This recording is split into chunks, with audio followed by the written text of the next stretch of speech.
두 본부장님하고 단장님 오셔서 우리 안 회장님 말씀하신 거에 대한 이제 보충적인 그런 부분들을 말씀해 주시면 좋겠고요.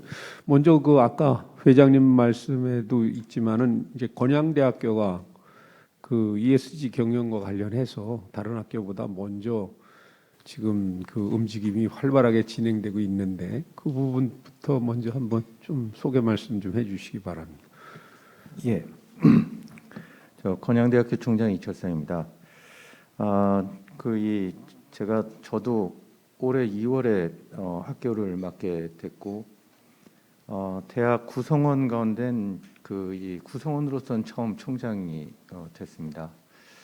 그동안에 쭉 외부에서만 총장님이 오셔서 대학을 잘 경영해 주셨고 이제 저희들 대학의 특성이나 이런 것들을 바탕으로 해서 어떻게 특성화시킬 것이냐라고 하는 거에 대한 고민들이 조금 있었고요. 그래서 저는 이런 부분들을 생각을 합니다. 우리 구성원들 대학 구성원들 가운데 낙관론이냐 비관론이냐라고 하는 거는 혁신을 믿느냐 안 믿느냐의 차이다라고 생각을 합니다. 저희들이 변화할 수 있다라고 하는 건데 현실 인식부터 시작을 합니다. 대학의 구분이 많은데 뭐 일반 대학도 있고 전문 대학도 있고 국립 대학도 있고 사립 대학도 있고 수도권 대학도 있고 지방 대학도 있다라고 하지만 저희들은 지방 대학이 아니라 지역 대학이다라고 생각을 합니다. 지방 대학의 어떻게 보면 지방 대학이라고 하는 것들은 대학의 입장에서 바라보게 되는 것이지만 지역 대학이라고 하는 것들은 지역 주민과 같이 한다라는 시각으로 바라볼 수 있지 않겠느냐. 결국은 우리들이 지금까지 논의를 많이 했지만 지금 지역과 중앙 이런 지방이라고 하는 중앙과 지방이라고 하는 개념을 버리고 이런 개념으로 보면 판이 이미 기울어진 운동장 아니냐라는 겁니다. 판이 기울어진 운동장을 이 똑바로 판판한 운동장을 만들려고 하면 정부의 지원도 필요하고 또 각종 이 지방에 여러 가지 필요하거든. 지방 정부의 이런 부분들도 필요하겠지만 그것들이 과연 지방 대학을 위해서 돈을 쓸 수 있느냐라고 하는 것들로 보면 국민의 정서는 다르다. 지방 대학은 왜 특별하게 이 지원을 해야 되느냐라고 하는 차원으로 갈 수 있지만 지역 대학을 살리자라고 하는 부분들은 문화, 경제, 사회 어떻게 보면 사회적 약자 이런 부분들하고 서로 연결되어 있기 때문에 이런 지역 대학을 살리자라고 하는 차원으로 이 시각들을 바꾸면 어떻겠느냐라고 생각을 한 겁니다. 그런데 기존에 이제 우리 건양대학교는 비전이 인간 중심의 사회적 가치를 실현하는 교육혁신대학이었습니다. 인간 중심의 이 사회적 가치를 실현한다라고 하는 부분에서 실제적으로 ESG를 맨 처음에 주목한 것이 아니라 유엔의 이 SDGs 부분을 주목을 했습니다.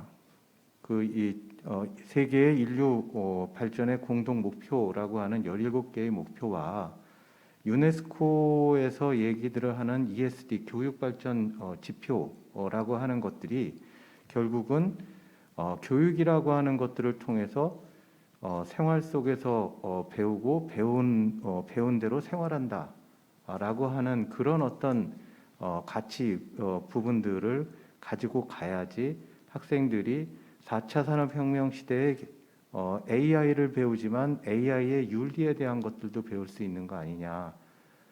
우리들이 환경과 기후를 생각해서 4차 산업혁명도 생각할 수 있는 거 아니냐. 발달장애인들과 같이 할 수 있는 어떤 장애, 비장애에 대한 인식들도 같이 갈 수 있는 것 아니냐. 이러한 부분들에 이제 주목을 하게 됐고요. 그래서 이제 저희들이 ESG 위원회는 아니지만 아예 연구원을 10월 1일 날 발족을 합니다. 내일입니다.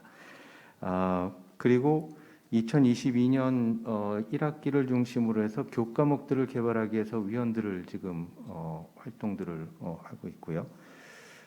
그 다음에 학생들의 캠페인 활동들을 그 일회용품 줄이기라든지 이런 것들을 통해서 캠페인들을 합니다.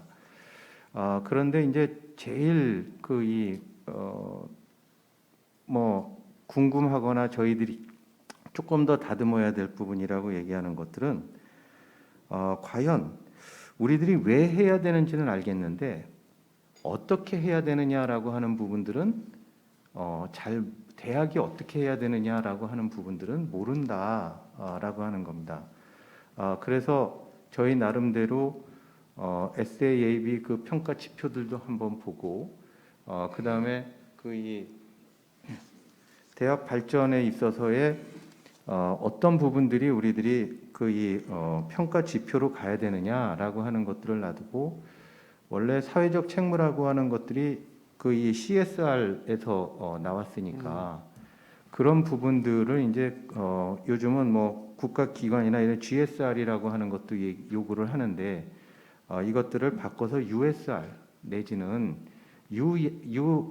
ESG 지표라고 하는 부분들을 대학 자체 내로 개발을 하고 교육에서뿐만 아니라 지역사회와 연결할 수 있는 부분들이라고 하는 부분들을 찾아 나가야지 되지 않겠나 이렇게 고민들을 하고 있어서 저희들이 그런 지표나 이런 대학이 지역과 상생을 하면서 사회적 가치를 실현해 나가는 하나의 핵심 기구로 볼 때 지역사회와 함께 할 수 있고 그런 부분들의 평가 지표들을 만들어가는 데 있어서 한 대학이 하기에는 조금 전체적인 틀에서 조금 어려운 부분들이 있겠다라고 해서 각 충청권에서도 각 대학들이 관심들을 많이 가지고 있는 것들이 있습니다. 그래서 이제 이 구체적으로 몇몇 대학들과도 서로 연결을 해보고 있고 또 그것들을 같이 협력과 공유가 또 이번 요즘 하나의 키워드이기 때문에 지역이 같이 발전해 나갈 수 있는 부분들도 대학들도 서로 연결을 해보면 어떻겠느냐 이것들이 저희들이 이제 산업적인 연계도 같이 가지고 가야 된다라고 해서 우리들이 대체육 이런 것들을 하는 기업들과도 ESG 경영 업무 협약 같은 것들을 맺어서 추진들을 해나가고 있습니다. 그래서 혹시라도 저희들이 이제 저희들의 출발점은 지역에서 지역 대학의 특성화라는 부분들 현실 인식에서 나왔지만 우리 교육의 전반적인 차원에서 이러한 필요성들이 인정된다면 하나의 공동 대학이 어떻게 교육으로서 이것들을 실현할 수 있을 것인가라고 하는 지표나 이런 부분들은 같이 한번 만들어가 보는 것도 좋겠다 이렇게 생각을 하고 있습니다. 네. 어떻게 보면은 건양대학이 ESG와 연관해서 조금 더 다른 대학보다 먼저 고민을 하고 또 그것이 지역적으로도 이렇게 확산하는 그러한 형태로 가는 것 같은데요. 뭐 지금 건양대학의 뭐 경험에 대해서 궁금한 부분을 문의할 수도 있고요. 아니면은 지금 안 회장님이 말씀하신 그런 부분에 대해서 궁금한 점이 있으면은 이제 전문가 두 분이 계시니까 더 심층적인 답변이 가능하리라고 봅니다.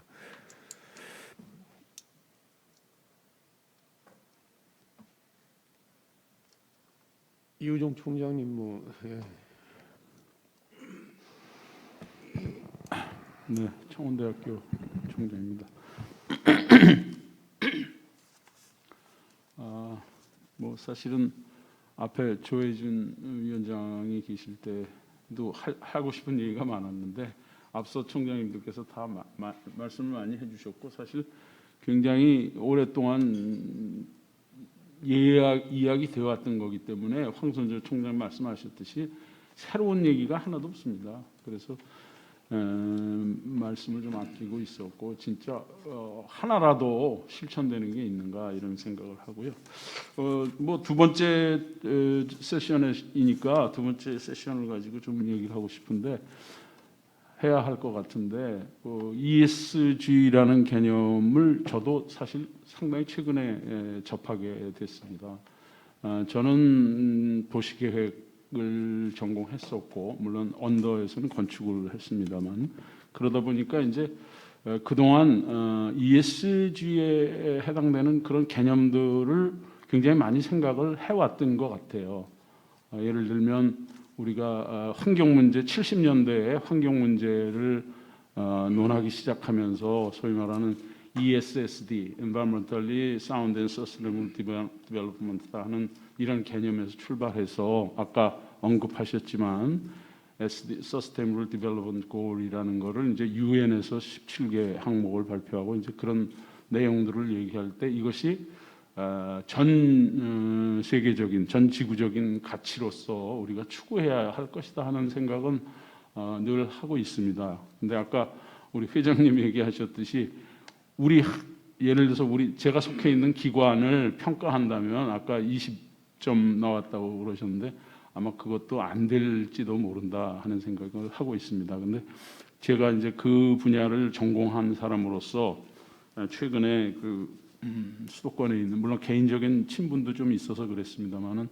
한국환경건축연구원이라는 데하고 같이 해서 우리 대학의 오래된 건물을 에너지 효율이 어떻게 되느냐 그리고 에너지 효율을 높이기 위해서 또 ESSD라는 관점에서 그거를 진단을 해주는 프로그램을 최근에 개발을 했더라고요. 환경부에서 했는지 국토부에서 했는지 그건 잘 모르겠는데 그래서 무료로 진단을 해주는 프로그램이 있어서 저희들은 신청을 해갖고 우리 대학에 최초로 생긴 세계 건물을 에너지 효율성을 판단을 받았습니다. 그리고 거기에서 이제 이렇게 뭐라 그러죠?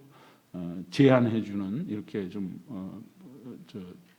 뭐라 그럴까 이렇게 그런 게 있을 때 이제 우리가 그 비용을 들여서 그걸 고쳐야 될 것이냐 말아야 될 것이냐 하는 거는 이제 학내의 재정 상황하고 연계가 있어서 지금 검토를 하고 있습니다만은 그리고 또 다른 하나는 뭐 지금 아마 ESG의 S는 이제 소셜을 얘기하는 거니까 도시계획에 있어서 그 사회적 가치 실현이 굉장히 중요한 덕목으로 사실 대두가 됐었죠. 특히 빈부격차의 문제라든지 또는 소득계층이 이렇게 분화되는 문제라든지 또는 불평등, 젠더의 불평등, 장애인 불평등 뭐 이런 문제들이 역시 그 도시계획 분야에서도 매우 중요했기 때문에 이러한 지향점을 찾아가야 한다 하는 것을 우리 학문적으로 많이 얘기를 했는데 이거를 실제로 우리 학교에서 실행하고 있느냐 하는 거는 또 조금 별다른 문제인 것 같습니다. 아까 말씀드렸듯이 점수가 뭐 한 20점이 안 나올 정도 수준이 아닌가 스스로 이렇게 반성을 해보고요. 또 가버넌스라는 것도 요즘에 크게 대두되는 개념 아니겠습니까? 결국 민관이 협력을 한다든지 또는 산학이 협력을 한다든지 이런 체제를 구축하는 것이 필요하다 이런 지향점을 가지고 있고 또 여기서 아마 제일 중요한 것 중에 하나는 뭐 도시계획 학문하고 관련지면은 주민 참여 내지 시민 참여가 이 가버넌스에서 굉장히 중요한 몫을 하지 않을까 생각을 합니다. 그래서 이 ESG의 개념은 굉장히 제가 개인적으로 지향하든 공부하든 그런 거하고도 관련이 있는데 이걸 이제 최근에 아주 완전 트렌드로 이제 요새는 ESG 모르면 이제 좀 뒤떨어진 사람이 되는 그런 시기가 된 것 같습니다. 그래서 어쨌든 저는 뭐 오늘 이걸 들으면서 이제 아까 이철성 총장님도 얘기하셨습니다만은 이것이 어느 한 대학에서 하나의 뭐 자기 대학이 어떻게 하느냐 하는 것도 중요하지만 이제는 이게 정말로 이렇게 좀 결합이 돼서 교류라든지 협동이라든지 이런 걸 통해서 뭐 충청권은 또 충청권 대학대로 뭐 예를 들면 전국의 대학들이나 또는 정부나 이런 데서 좀 관심을 가지고 이렇게 할 수 있는 이런 길을 좀 만들어 줬으면 좋겠다라고 생각하고 뭐 ESG의 개념에 대해서는 우리도 뭐라 그럴까 세계인 지구인의 지구에 소속된 한 조직으로서 충분히 여기에 같이 협조하고 이런 방향성을 지향해야 되지 않나 그런 느낌을 받았습니다. 네, 이상입니다. 네. 특별하게 어떠한 그 질의가 있는 건 아니고요. 우리 그 전공자로서 유정 총장님이 이제 말씀을 하신 것 같습니다. 김동수 박사님, 그 혹시 이쪽 분야의 이제 전문가로서 기업하고 이제 대학의 그 ESG 경영을 이렇게 비교해서 대학에서 어떠한 부분들이 지금 이루어지고 있고 생산성 본부에서 나름대로 생각하는 그 부분에 대해서 좀 간단하게 좀 말씀 몇 가지 주시죠. 예, 최근 기업들에게 제일 중요한 ESG 현안 아젠다는 기업들이 이렇게 미국이나 유럽으로 수출을 하잖아요. 수출을 하는데 2023년 1월 1일부터는 수출할 때 내가 스스로 제품을 생산하는 과정에서 ESG 관점에서의 현안이 없었는지를 밝혀야 되는 규제를 받게 됩니다. 그래서 이걸 이제 그 공급망 듀딜리전스 법안이라고 하는데요. 그래서 내가 수출을 할 때, 제품을 수출할 때 이제 당장 내가 인권을 침해하면서 생산을 했는지 또는 환경오염을 심각하게 침해하면서 생산을 했는지를 스스로 밝혀야 되는 그런 법안들이 이제 진행이 되거든요. 이제 유럽에서 먼저 2023년 1월 1일부터 진행이 됩니다. 다른 하나는 정보 공시에 대한 겁니다. 우리나라는 2025년 부터 ESG 정보 공시가 의무화됩니다. 이제 상장 기업들에 대해서인데요. 우선 코스피 상장 기업들 중 자본금 규모 2조 원 이상부터 해당 사항이 있는데요. 이제 상장 회사는 ESG 정보를 다 공시를 해야 되는 거예요. 근데 이 정보 공시를 해야 되는데 보면 내 것만 공시하는 게 아니라 협력업체들에 대한 부분들도 공시를 해야 되는 거죠. 그래서 이런 협력업체들에 대한 정보를 공시하다 보면 내가 이제 기부를 어디에 했는지, 왜 했는지, 여기 기부해도 되는지, ESG 관점에서 살펴봤는지를 체크를 해야 되는 이제 의무들이 발생합니다. 그래서 이 두 가지가 좀 제일 큰 현안들이 되고 있고요. 다른 하나는 이렇게 ESG가 중요하다 보니까 평가사들이 많이 생겨서 이제 단기적으로 이런 평가에 대응하는데 조금 민감한 상황입니다. 대학들도 마찬가지지만요. 그럼 기업과 대학을 비교해서 이렇게 보면 영리법인과 비영리법인의 큰 차이들이 있습니다. 다른 하나는 산업적 특성에 의한 차이가 있는데요. 영리법인을 바라보는 ESG 기준과 비영리법인을 바라보는 기준은 다소 차이가 있습니다. 영리법인을 바라보는 ESG 기준은 궁극적으로 장기적인 재무 성과에 도움을 주는 ESG 요소들을 가져가거든요. 근데 비영리법인은 장기적인 재무 성과에 도움이 되는 건 없잖아요. 그렇기 때문에 공적으로 얼마나 소셜 밸류를 창출하는지가 훨씬 더 포커스가 맞춰져 있다는 특징이 있고요. 다른 하나는 산업적 특성이 있습니다. 우리 대학들은 지식 서비스 산업에 속해 있기 때문에 지식 서비스 산업에 속해 있는 곳과 자동차 회사를 비교할 수는 없잖아요. 그래서 자동차 회사와 직접 비교할 수 없기 때문에 지식 산업과 관련된 스페시픽한 그런 인디게이터 셋들이 있습니다. 이런 요소들을 잘 충족시키는 게 중요할 것 같습니다. 그러니까 한국 대학에서 ESG 경영과 관련한 아까 회장님이 말씀하셨듯이 이제 대학이라고 하는 조직 자체가 ESG 경영을 해야 할 필요성이 있는 것이고요. 또 이제 대학이 고급 인력 양성의 산실이니까 ESG 경영의 전문가들을 이제 양성해 가는 것이 ESG 경영과 관련해서 대학이 해야 할 일 아닙니까? 근데 이제 지금 우리 이철성 총장님도 말씀하셨지만 아직까지 ESG 경영이라고 하는 자체를 대학에 끌어들여서 그 부분을 하는 것은 생소하기 때문에 혹시 이제 전국의 대학들을 분석해 놓은 그런 부분이 있다면 이제 어느 정도 ESG 경영이 도입됐고 또 앞으로 ESG 경영이 아까도 뭐 링크 사업의 어떤 평가 지표로 들어가는 그런 추세도 있기 때문에 지금 모든 대학들이 ESG 경영 상태로 이렇게 그런 경영을 도입을 해야 된다고 하는 그런 무슨 필연적인 뭐가 있어야 되지 않습니까? 그런 부분에 대해서 얘기 좀. 그 두 가지 관점에서 말씀드릴 수 있는데요. 앞서 저희 회장님께서 잠깐 언급하셨는데 구체적으로 말씀드리면 최근에 기업들이 대학뿐만 아니라 기부를 할 때 모든 기부입니다. 대학을 포함해서 기부를 할 때 저 기존에는 그냥 그 금액에 따라서 결제해서 이렇게 기부를 했거든요. 이제 그 기부를 할 때 최종적으로 ESG 위원회 검토를 받도록 정책을 바꿨습니다. 사규를. 대표적으로 이제 포스코, 현대자동차 이렇게 있는데 삼성전자도 이제 바꾼 거죠. 근데 다만 삼성전자는 5억 원 이상에 대해서만 ESG 위원회에서 기부 검토를 하도록 해놨고요. 그래서 ESG 위원회를 통과해야만 되는데 이제 대학에 기부할 때 이런 기준을 적용할지에 대해서는 지금 논의가 활발하게 진행 중에 있습니다. 다만 일반 기부들은 지금 이미 검토 단계에 들어갔고요. 다른 하나는 대학과 같은 비영리 법인들에 대한 ESG 평가 기준에 대한 개발 논의가 굉장히 활발하게 진행되고 있다는 건 팩트입니다.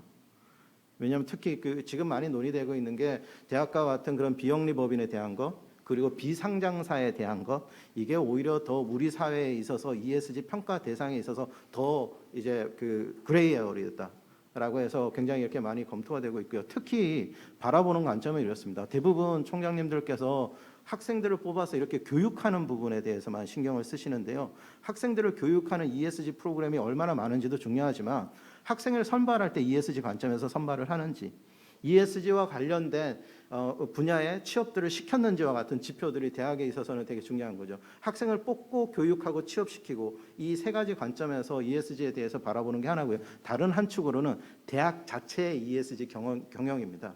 그 대학이 ESG 관점에서 실제 운영되고 있는지 이 두 가지 관점에서 최근에 많이 논의가 되고 있습니다. 예. 제가 보충을 조금 같은 얘기지만 하면 ESG라는 말에는요. 아니, 제가 좀 부탁을 좀 드리고 싶은데 ESG가 영국 맨체스터에 도입되고 난 다음에 우리나라에서 제일 먼저 했던 작업이 이거를 기업이든 단체든 확산시키기 위해서는 자기 진단표를 체크리스트를 제공해 주는 게 제일 빠른 방법이죠.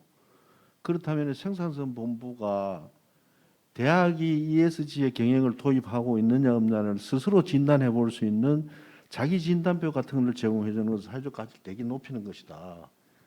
그래야 총장들이 경영에 우리 대학 경영에서는 저도 발전 전략 7개 중에 3개를 ESG를 넣었어요. 일반 전략 4개에다가 ESG를 1개씩 7개를 설정을 했는데 아주 초보 단계죠. 예를 들어서 뭐 기금을 어떻게 하고 하는 그 둘째 치고 취업 부분 보다가는 학교 내에 배리어 프리, 또 탄소 중립 문제, 뭐 작게는 일회용 컵부터 시작해서 학교 전기에 태양광 이전율이 얼마가 되는지 아주 초보 단계도 대학들은 지금 벅찬 형편이거든요. 그러면 수업 개설하는 건 비교적 쉬운 거예요. 그렇다면은 저는 오늘 기대했던 것이 사실 오늘 대입하고시 남아 있었는 것은 대학들이 ESG를 스스로 한번 자기 진단해 볼 수 있는 체크리스트를 오늘 한번 좀 정해서 그에 대한 대단한 기대를 가지고 있었습니다. 그래서 이 부분이 기업에 아까 체크리스트는 비슷한 게 있던데 대학은 대학 고유의 그런 것이 필요하다면은 생산부에서 이걸 한번 해주면은 그걸 가지고 우리가 1차적 진단을 해보고 또 그 더 발전적으로 한다면 생산본부에 우리가 용역 발주도 할 수 있는 거예요. 어떻게 하면은 ESG를 20점에서 뭐 80점으로 올리겠다든지. 이제 이런 단초적인 서로가 좀 공조하고 좀 그 콜라보레이션 할 수 있는 그런 시스템을 생산본부에서 좀 제공해주면 감사하겠다는 이런 제안을 드리고 싶습니다. 예, 아주 굉장히 좋으신 말씀이시고 뭐 저희가 먼저 제안하고 싶은 사항을 얘기를 하셨던 것 같고요. 제가 모두에 말씀드렸듯이 지금까지 이런 수요도 없었고 제안도 없었고 이런 없었습니다. 그 이유는 말씀드렸듯이 ESG는 영리법인의 수익성을 조금 비재무적 요소를 가미하자 하는 차원에서만 놀았던 거고요. 이제는 비영리법인인 이런 재단까지 이제 넘어오기 때문에 이제 말씀하셨던 것처럼 자가 진단표며 측정 기준이며 이런 거에 대해서 고민을 하셔야 할 고민의 대상자와 그거에 관련된 전문된 기관들이 처음으로 만났다고 제가 이제 말씀을 드릴 수가 있을 것 같아서요. 말씀하셨던 것처럼 이 분야를 한번 대학에 적절하신 뭐 좀 대표성을 가진 기관들하고 저희가 한번 뭐 대학 신문도 포함해서 대학 신문이 그 역할을 좀 대학의 입장을 반영을 해주시면 저희가 같이 협의를 하는 걸로 하는 것도 좋을 것 같습니다. 그 대학 신문하고 생산성 본부가 대학의 ESG 경영에 대해서 아까 우 총장이 말씀하신 대로 그 자체 진단할 수 있는 지표도 개발하고 또 그 참고로 말씀드리면은 2000년도 초반에 90년대 말에 영국 맨체스터에서 ESG 컨퍼런스 포럼이 있고 난 다음에 각국별로 그 체크리스트를 만들었습니다. 그때 우리나라에서는 한국환경정책학회하고 KDI하고 서울시정개발연구원이 그 지표를 개발을 했었어요. 그래서 그걸 자치단체가 전부 공유를 하고 거기서부터 새로운 정책 개발이 들어갔는데 이것도 생산성 본부가 학회하고 좀 공동으로 대하고 하면은 굉장한 발전이 있을 것 같아요. 지금 개념 전파도 지금 어려운 시기지만 제일 먼저 필요한 것은 스스로 조직의 자기 진단이 필요하거든요. 그렇죠. 예. 하여튼 정확한 그 지적이고, 예, 전우환 총장님. 예, 뭐 제가 질문 몇 개 뭐 앞쪽 같은 이야기인데요. 아까 서두에 우리 일단 발표 잘 들었습니다. ESG 학과 설립에 도움을 줄 수 있다. 아까 이런 말씀을 하셨고, 아까 몇 개 대학은 ESG 관련 이제 교과목이 이미 개발됐고 그거는 우리가 카리큘럼에 얼마든지 쉽게 이해할 수 있을 것 같습니다. 조금 전에 이제 우리 대학이 ESG에 얼마만큼 이렇게 뭐 이게 아까 점수로 정량과 계량을 할 수 있는지 평가 지표 기업에는 아까 60개 몇 개 있었지 않습니까? 그리고 대학에 그러면은 기업과 똑같은 평가 기준을 할 수 있는 나는 없지 싶거든요. 예. 근데 아까 그 학생 선발에도 ESG를 좀 물어보면 어떻겠냐. 지금은 몇 개 대학만이 학생을 선발하지 나머지는 학생이 대학을 선발합니다. 지금은 뭐 현실이 그렇지 않습니까? 뭐 충청도까지 거천국립대학도 지금 7등급이 들어가는데 이게 현실이라고요. 예. 가장 핫 이슈는 대학을 얼마만큼 줄일 것인가 효과적으로. 예. 그게 돼야 뭔가 대학 간에 공정한 어떤 아까 얘기한 대로 어떤 페어플레이라 그럴까 아니면은 이게 될 텐데 대학 10개 중에 지금 8개가 없어져야 될 판 아닙니까? 여기서 뭘 그 대학 총장들이 모여가지고 논의한다 해봤자 아까 우리 항선종 총리 백날 논의해봤지 않습니까? 의미가 없는 겁니다. 각자 도생이 어려운 시기에 그래서 그거는 좋은 것 같습니다. 우리 그 코스트가 필요합니까? 우리가 평가를 만일에 한국생산성본부에 우리 대학이 ESG의 어떤 아까 체크리스트에 얼마만큼 있는지 하는 우리가 코스트를 지불해야 됩니까? 그래서 생산성본부에서 뭔가를 대학을 위해서 좀 먼저 하시고 그렇지 않습니까? 대학 신문에서는 지금 이제 코스트 그렇게 한번 이렇게 일단 한번 하고 해주십시오. 후속 작업에서 이제 뭐 코스트가 들어가면 이렇게 더 진화된 작업으로 진전되면 되지.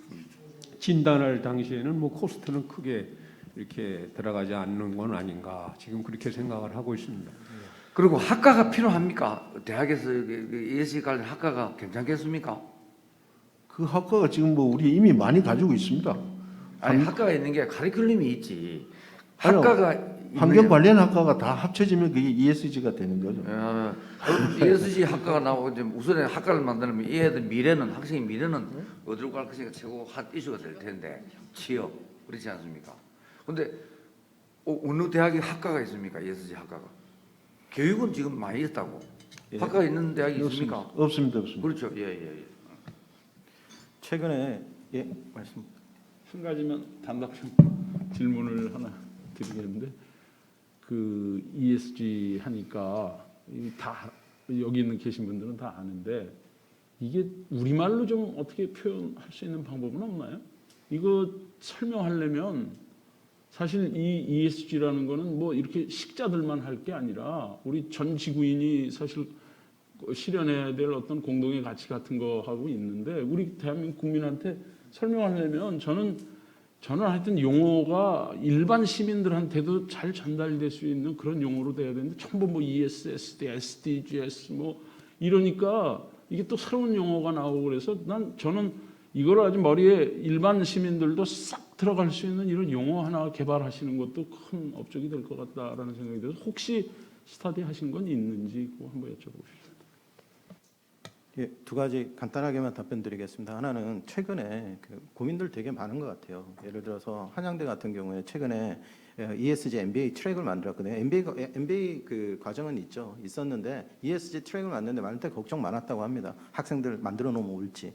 그리고 막상 거기 이제 주임 교수님들도 인터뷰하고 이럴 때 걱정들 되게 많았는데 한 10여 명 지원서가 그 일주일 남겨놓고 와서 이거 망했다 생각했는데 막상 뚜껑 열어보니까 최종적으로 합격자가 40여 명이 넘었어요. 꽤 성공적으로 시작한 거죠. 저희 회장님께서도 말씀하셨지만 최근에 젠더 이슈들 계속 나오니까 이와 여대 발빠르게 여성 사회이사 과정 오퍼해가지고 기업인들 엄청 많이 참여하고 학생들도 거기로 이제 많이 지원들 하고 있거든요. 그런데 중요한 건 이런 것 같아요. 지금 산업계 내에서 ESG를 중심으로 상당히 시장 생태계가 재편되는 건 맞습니다. 자고 일어나면 ESG, 자고 일어나면 ESG 하거든요. 그런데 우리가 그런 ESG 인력 디맨드에 사람들을 제공할 수 있는 준비가 되어 있는지, 그리고 자세하게 살펴보면요, 저희 회장님께서도 터치하셨는데 보면 그냥 일반적인 ESG 공부했다는 학생 뽑겠다는 게 기업이 아니잖아요. 탄소를 구체적으로 감축할 수 있는 방법론을 배운 학생인지, 아니면 중소기업에 대해서 그 인권 실사라는 게 있거든요. 그 인권 실사라는 교육, 요즘 이제 하버드나 이런 대학들만 하더라도 큰 대학들도 휴먼 라이트에 대한 과정이 따로 있습니다. 그 교과목이. 그런 스페시픽한 것들을 터치했는지인데, 그냥 ESG 개론 열었다, 우리도 열었다 이러면 시장 디맨드 충족 못 시키는 거죠. 아마 저희 한국생산성본부에서 지적하고 싶은 부분이 그 부분이가 아닌가 생각됩니다. 지금 본부장님, 이게 이제 우리 대학 현실을 받고 현장을 가지고 있는 총장들하고 지금 감이 맞질 않는데 예를 좀 들어볼게요. 예. ESG의 가장 큰 이 부분에 있어서 지금 학교 현장이 초중고등학교 대학하고 차이가 얼마나 나면은 아마 대학에 성명 개선 작업하는 학교 하나도 없을 겁니다. 학교 천정에, 학교 운동장에 우레탄 트럭 개선하는 학교 없을 거예요. 이중창은 한 반반 있지 않겠나. 우리 학교도 해보니까 이중창이 되어 있지 않더라고요. 에너지는 100% 석탄 에너지 이용하고 있어요. 태양광 비율이 뭐 0.몇 %밖에 안 돼요. 자, 이런 상황에서 지금 인권 문제는 우리가 또 다른 문제. 예를 들어서 학교마다 장애인들의 접근 배리어 프리 때문에 모든 건물에 엘리베이터가 접근로가 되어 있는 학교가 얼마 있을까? 이 차원의 문제는 아직 우리나라 대학이 손도 못 대고 있는 부분들입니다.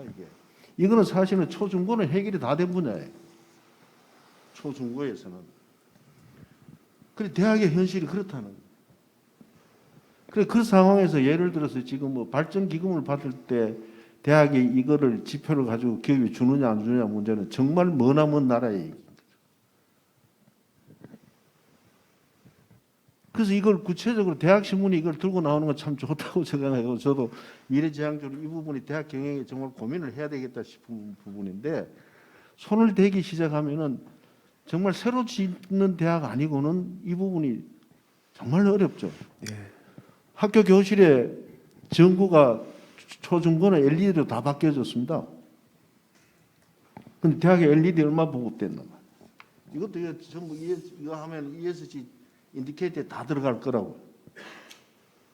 가장 기초적인 진단이 또 아직 이루어지지 않은 부분입니다. 그래서 그런 측면에서 한번 정말 절실하게 필요한 건 체크리스트가 필요하다 우리한테. 네. 하여튼 이게 부담으로 또 다른 부담으로 이렇게 다가올 수도 있는 부분인데, 예, 홍 총장님. 저는 개인적으로 그 ESG 이전에 CSV 또 그 전에 CSR 그 전에 SC Social Contributions부터 시작해서 Corporate Social Responsibility에서 그게 조동성 서울대학 교수를 중심으로 CSV로 갔다가 어느 날 이제 ESG로 오고 있는, 말하자면 사회적 책임을, 기업에게는 사회적 책임을 강화시키고 개인과 가족, 가정 등에서도 사회적인 관계, 신뢰를 구축하기 위해서 이 진화되어 온 과정이 그렇다고 저는 생각하거든요. 제가 퇴직하기 직전에 연구 논문을 공공부문에서도 Corporate Social Responsibility와 같은 Social Responsibility를 높여야 된다고 논문을 한번 낸 적이 있었어요. 그 이후로 퇴직하고 난 뒤에 여의도에다가 사단법인 한국사회공헌연구원을 만들어서 지금도 이사장을 그대로 있습니다. 아직 뭐 그러면서 지금 그걸 하려고 이제 용익을 하는데 그 현대 모비스에서 고맙게도 2년이나 한 뭐 1억 정도 되는 용역을 줘서 우리가 지금 졸업 쉼터 같은 용역 사업을 하고 있거든요. 금년도 지금 진행 중인데, 그 전에 2013년도 4년도에 이 연구원이 만들어졌는데, 그때 통상산업자원부에서 한 1억 2천 정도짜리를 공유가치 창출자들에게 자격을 줘서 우리 사회에 공유가치를 창출하게 하고 CSR을 좀 고양시키는 분위기를 만들겠다고 해서 3년을 그 용역을, 정부 용역을 받아서 사회공헌 지도사 같은 것을 양성을 했어요. 그래서 뭐 이렇게 졸업식 수료식까지 하고 했는데 문제는 그 자격증을 주었더니 그 자격증을 받은 사람이 갈 곳이 회사 기업체 같은 데서도 비영리는커녕 영리 기업에서도 뭐 너무 빨라서 그런지 전혀 그걸 자격증이 유용성이 없었어요. 그래서 사실은 저도 뭐 제가 하고 있는 그 연구원에서 사회공헌 지도사 자격 과정을 만들어 놨는데 그 만들도 사람들이 그거 따고 나면은 뭐 이렇게 취직이 된다는 그 요즘 시대에서 그래서 지금 좀 머뭇거리고 있는 상태거든요. 연구원도. 그래서 이런 때 마침 이제 유엔에서는 SDGs가 나오고 그다음에 이제 ESG를 이렇게 변모해오는 과정인데 뭐 저는 뭐 우리 회장님의 말씀에는 이게 CSR뿐만 아니라 GSR이었다가 이제 USR로 간다는 말 전적으로 공감을 합니다. 우리가 이제 너무 뭐 ESG라고 하면 이게 그 타픽이 세 개가 다르잖아요. E가 있고 S가 있고 G가 있고 이게 세 개가 사실은 각자 다른 것들이 묶여 있는 아주 애매한 개념이라고 봐요. 그러니까 학과를 만들어도 탄소를 줄이는 방법, 아까 얘기한 인권을 보장하는 이거, 소셜 문제 이런 것이 다 세 가지가 있기 때문에 융합학과가 아니면은 이 학과를 만들기 좀 어렵다는 생각이 좀 들거든요. 그래서 그 생산성 본부에서 이 영리 기업에 대해서는 이미 한 60여 개의 그 키 팩터들이 만들어져 있으니까 대학에서 필요한 건 우동기 총장님 말씀하신 대로 현실은 정말 머나먼 길이거든요. 현실은 또 그걸 한다고 해가지고 기업체 취직할 수 있느냐? 학생들에겐 취업하기가 정말 어렵다. 차라리 탄소 저감을 위해서 화학공학과 나온 학생이 취직이 더 쉽지. 탄소 저감 부서에 이 학과를 나온다 진짜 되겠느냐? 이런 현실적인 문제가 우리 학교에 있고 또 아까 우리 총장님 말씀대로 뭐 지금 대학이 지방에 있는 대학이 이게 뭐 이런 학과가 중요한 게 아니라 우리가 뽑을 수 있는 선택권도 없는 반에 좀 그런 점도 현실이 문제라고 지적하고 싶습니다. 네, 지금 이제 막 저기 시간이 5시 6분을 지금 넘어가고 있기 때문에 문중성 그 단장이 애타게 지금 1분만 달라고 그랬고 1분 안에 얘기를 해보십시오. 예, 제가 짧게 말씀을 좀 드리도록 하겠습니다. 어쨌든 우리 지금 모이신 총장님들 뭐 하신 말씀들 예전부터 이제 많이 고충과 고민의 연속 성산이라고 보고 지금 이제 어쨌든 다 알고 계시지만 2주기 때도 구성원의 참여 소통이라는 부분, 지역사회 기여 부분이 있었고 3주기 때도 그런 지표가 있고 4주기 때는 이 배점이 어떻게 갈지는 모르지만 결국은 어떻게 보면 이제 ESG 범위 안에 있는 거기 때문에 저희 경험상으로 보면은 가장 빛과 같은 빠른 속도로 변하는 게 기업, 그 다음에 공공기관, 대학, 병원 이게 되게 늦더라고요. 병원이랑 대학이. 그래서 지금부터 좀 준비를 하셔서 여러 가지 이제 준비를 하시면 좋겠다는 말씀 한 가지랑 마지막으로 저는 이건 학과의 문제는 아니라고 봅니다. 아까 우리 이 총장이 말씀 주신 것처럼 유럽에 있는 많은 대학들이나 지역 사회들은 리빙랩이나 워킹랩을 통해서 ESG 테마들을 가지고 하다못해 이런 것도 있더라고요. 우리 반려동물이 얼마나 밥을 잘 먹고 아프지 않게 잘 놀게 해주느냐 이런 연구들도 학교, 지역사회, 지자체 기업들이 같이 하는 이런 작은 실천 활동부터가 굉장히 필요한 거라고 보고 그래서 이제 드리고 싶은 말씀은 저희가 빠른 시일 내에 어떻게 될지 모르지만 UESG라는 거에 대한 정립도 한번 해보고 싶고 두 번째는 말씀드린 것처럼 이러한 활동들 특히 말씀드린 리빙랩을 통한 것, 워킹랩을 통한 것 학교라는 거는 다양한 지역사회의 일원으로서의 많은 장소적 혜택을 갖고 있기 때문에 이런 데서 그런 작은 연구를 통한 교육 이런 부분들이 일어날 수 있는 최적의 장소이기 때문에 저희 생산성 본부가 이런 거에 대해서 좀 같이 오늘 계신 총장님들이랑 논의를 해서 좀 좋은 모델로서 저희가 좀 빠르게 앞서 나갈 수 있는 그런 환경을 좀 구성하고 싶다고 이 자리에서 좀 말씀드리고 싶습니다. 감사합니다. 네, 감사합니다.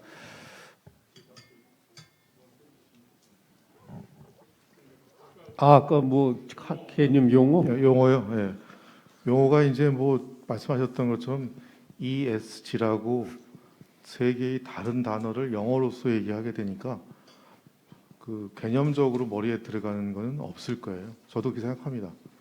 특히 국문으로 전환되지 않는 이런 영어 원어도 정의가 안 되는 건데 그거를 그냥 개별적인 약자로 했다는 것 자체는 그 시도 자체가 불가능하거나 이제 안 되는, 지금 참고로 외국에서 가장 통용되는 말은 ESG보다는 지속 가능한 그 서스테이너빌리티라는 단어로 그냥 많이 통용이 되듯이, 아까 말한 코퍼레이트 리스폰서빌리티부터 시작해서 나왔듯이 용어가 한 단어로 포섭하기에는 이게 조금 어렵지 않을까 이렇게 생각을 드리고요.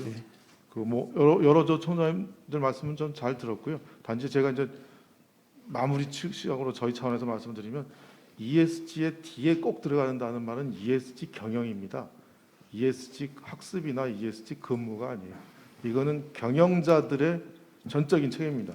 경영자들이 ESG를 했냐 안 했냐는 그 평가를 받는 거고, ESG 관련해서는 어떤 조직체 직원들이나 구성원이 하는 건 아니니까, 여기 총장님들께서 여러 스테이터스가 있지만 경영자 포지션에 있기 때문에 한번 ESG에 대해서 한번 생각을 해달라는 건데, 제가 오전에 오늘 어떤 일을 하다 왔냐면, 시멘트 업계가 연 250억 원을 저희 KPC에 기부를 하고, 저희가 그 기부를 갖고 사회 봉사 활동을 같이 프로그램을 짜서 하는 역할을 합니다. 그게 사회 공헌이거든요. 그분들이 그전에는 직접 하던 거를 투명하게 하기 위해서 저희를 이용하고, 저희는 그걸 이용하게 되면 지금 했던 이런 이론에 의해서 자금 집행이 될 겁니다. 그러면 지금 했던 얘기들을 그대로 대학이 만일에 거기에 이용자가 된다면 그대로 하게 될 수밖에 없어서, 원튼 원치 않든 이제 선택의 문제가 아니라 그 보고서 하나 갖다 주세요, 이렇게 얘기할 거예요. 또 하나는 어제 저희가 같이 협의했던 거는, LG전자에서 자기네 거래 상대방들을 다 확인하고 검토하기 위해서 자기 직원들을 교육시키는 프로그램을 만들어 달라. 이런 것들이 대학이 맡아주면 참 좋을 것 같은 프로그램이거든요. 그걸 저희 생산성 본부에다가 의뢰를 한다는 겁니다. 그런 걸 어디다 맡기느냐? 대학 신문도 있지만 언론에 맡겨서 지금 메이저 경제 언론들이 포럼이라는 이름으로 상당한 교육 펑션을 하고 있잖아요. 그래서 어떤 의미로는 가장 본연의 업무인 인재를 육성하고 교육을 하시고 하는 그런 분야도 조금 생각을 하시고, 경영자로서의 경영에 관련된 이 척도는 조금 한번 같이 보셔야 되는데, 말씀하셨던 식으로 저희 KPC가 이제 같이 협력해야 될 사항이 있으면 저희 같이 한번 협의를 해서 상의를 한번 드리겠습니다. 네. 감사합니다. 감사합니다. 하여튼 그 장장 3시간 동안 오늘 굉장히 중요한 그 논의들이 많이 진행이 됐습니다. 일부 세션에서 위원장님 모시고 답답한 현장의 목소리도 아주 이렇게 전달해 주셨고요. 기대할 볼만한 것은 전임인 그 유기용 위원장님이 대학의 현실에 대해서 아주 냉철한 판단을 하고 계시고, 위기 극복 방안도 구체적으로 갖고 계시고, 또 이제 야당인 조혜진 위원장님도 현장의 목소리를 하여튼 최고로 알고 현장의 목소리를 그 의정 활동에 반영하는데 최선을 다한다고 하니까 약간 접점이 이렇게 보이지 않는가. 여태까지는 교육 정책 가지고 여야 간에 대립하다가 세월이 갔는데, 이제는 여야 간에 합의를 할 수 있는 부분이 굉장히 많아졌습니다. 그것은 대학들의 노력이 이제 영향을 미치고 있다. 그 중에서 뭐 대학 신문의 역할도 분명히 있었습니다. 그리고 이제 오늘 ESG 시대 그 대학은 무엇을 준비해야 하는가. 총장님들께서 ESG 경영에 대해서 그 중요성을 이렇게 아시는 그런 계기가 된 것도 굉장히 의미가 있다고 보고요. 대학 신문하고 좀 협력을 해서 ESG 경영을 진단할 수 있는 그런 지표들을 개발해서 대학에 제공을 하고 총장님들이 경영하는데 하나의 큰 그 참고가 될 수 있도록 이렇게 하시면 또 좋을 것 같습니다. 하여튼 총장님들 늦은 시간까지 감사드리고요. 약간 5시 13분인데 하여튼 오늘 굉장히 그 의미 있는 그러한 모임으로 이렇게 정리가 되는 것 같습니다. 마지막으로 한국대학신문사의 그 홍준 대표 그 폐회사로 오늘 1일차 썸밋을 모두 마치도록 하겠습니다. 홍준 대표님. 네, 감사합니다. 저희가 이번 서밋을 준비하면서 있었던 일입니다. 교육위원장을 모시기 위해서 보좌관을 통해서 이제 얘기를 처음 전달을 했는데, 교육위원장직을 맡은 지도 얼마 안 됐고 그리고 또 교육위원을 해보신 지도 얼마 안 돼서 조금 어려울 것 같다라는 얘기가 처음에 돌아왔었습니다. 그래서 저희는 뭐 그런 부분 충분히 이제 이해가 되고 해서 다른 세션을 준비를 하고 있었을 때 그 위원장님이 직접 전화가 오셨더라고요. 근데 그 첫 마디가 제가 아직도 기억에 남는데 제가 가서 그냥 총장님들 말씀을 가만히 들어도 괜찮겠습니까? 이렇게 얘기를 하시더라고요. 근데 저희가 프렌즈 서밋을 2015년에 처음 시작할 때 저희의 역할이 바로 그런 게 아닌가라는 생각을 했습니다. 여기 여러 가지 주제로 지금 한 5년 넘게 진행을 하고 있는데 총장님들 지금 이제 또 대학의 상황이 굉장히 어렵습니다. 이 어려운 상황을 지나가실 때 저희가 그 여론 형성이라는 그 언론 본연의 역할을 수행하면서 총장님들의 말씀 하나하나를 좀 무겁게 다루도록 하겠습니다. 다시 한번 그 오늘 프렌즈 서밋 저희가 준비함에 있어서 여러 가지 어려움들이 있었지만 결국에는 참석해 주신 모든 총장님들께 진심으로 감사드리고 다음 회차에 또 뵙도록 하겠습니다. 네, 감사합니다. 이것으로 모두 마치도록 하겠습니다. 감사합니다.